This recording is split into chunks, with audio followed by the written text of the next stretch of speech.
Hello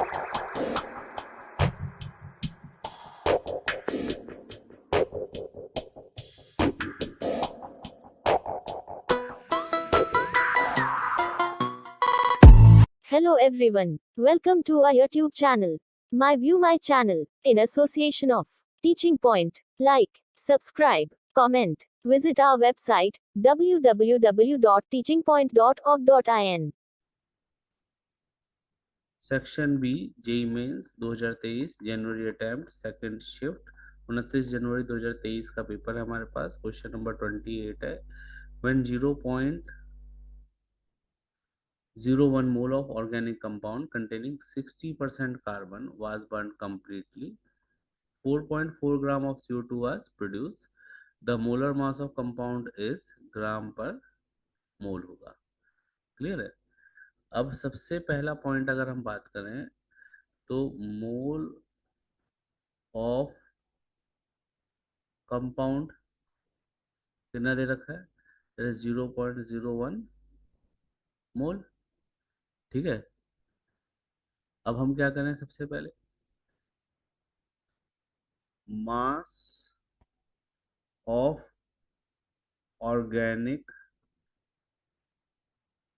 compound क्या होगा भाई, आपको पता है एन क्या होता है, वेट अपॉन मोलर मास होता है। तो वेट किसके बराबर होगा, एन इंटू मोलर मास। तो एन की वैल्यू क्या है, 0.01। मोलर मास को हम मान लेते हैं एम। ठीक है, एम मान लो, एक्स मान लो, ए मान लो, कुछ भी मान लो। तो मास ऑफ कंपाउंड ये हो गया। अब इस कंपाउंड का 60% क्या है, कार्बन। तो हम क्या लिखेंगे, मास ऑफ कार्बन कितना होगा, 0.01 m इंटू 60/100, यही वैल्यू होगी। तो ये क्या हो गया हमारे पास, मास ऑफ कार्बन हो गया। ठीक है। अब हम क्या करें, मोल्स ऑफ कार्बन निकालो, कितना होगा, 0.01 into M into 60/100 divided by 12। ये वैल्यू आ जाएगी, आ जाएगी। तो ये क्या हो गया, मोल्स। अब आपको पता है जब C+O2 होता है तो क्या फॉर्मेशन होता है, CO2।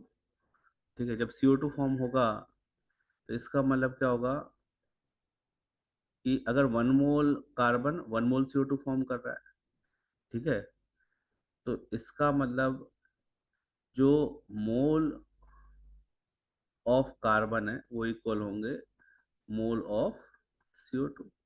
तो CO2 के नंबर ऑफ मोल्स निकालें, कितने होंगे, 4.4 ग्राम वेट दिया है और 44 मोलर मास होता है CO2 का। तो ये हम दोनों को कंपेयर कर दें। ठीक है, तो वैल्यू क्या है, 0.01 into M into 60 divided by 12 into 100 is equal to 4.4/44 upon करा 10, ये आ गया।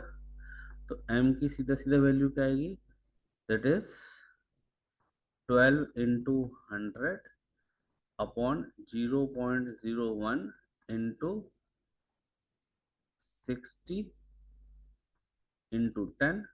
डेसिमल पॉइंट हटाओगे तो क्या आएगा, 100।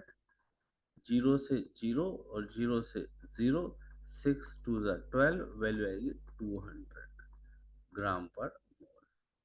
तो न्यूमेरिक डिजिट में आंसर क्या आएगा, 200 gram per mole. Is that point clear.